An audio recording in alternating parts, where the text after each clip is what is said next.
വയോജനങ്ങളുടെ ഭവന പദ്ധതികൾക്കായി 25 ലക്ഷം രൂപയുടെ പ്രത്യേക പാക്കേജ് പ്രഖ്യാപിച്ച് പെരിന്തൽമണ്ണ ബ്ലോക്ക് പഞ്ചായത്ത്.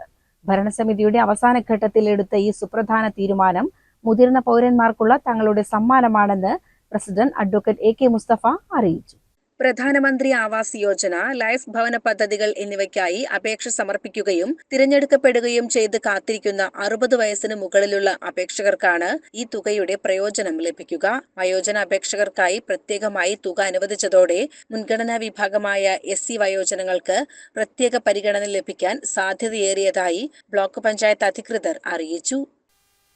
പെരിന്തൽമണ്ണ ബ്ലോക്ക് പഞ്ചായത്ത് ഭരണസമിതി 2020-2025 കാലഘട്ടങ്ങളിൽ നമുക്ക് കിട്ടിയ അവസരങ്ങളൊക്കെ തന്നെ വനിതകളുടെയും വയോജനങ്ങളുടെയും കുട്ടികളുടെയും ഗ്രാമീണ മേഖലയിലെ തൊഴിലാളികൾ, കൃഷിക്കാർ, കാർഷിക വൃത്തിയിൽ ഏർപ്പെട്ടിട്ടുള്ള ആളുകൾ എന്നിവരെ സമുദ്ധരിക്കുന്നതിന് വേണ്ടി വിവിധങ്ങളായിട്ടുള്ള പരിപാടികൾ ആസൂത്രണം ചെയ്തു വരികയാണ്.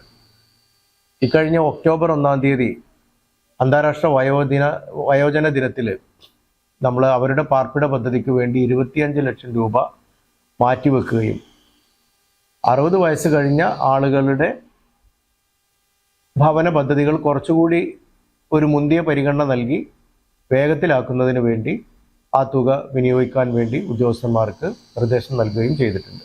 CCN പെരിന്തൽമണ്ണ.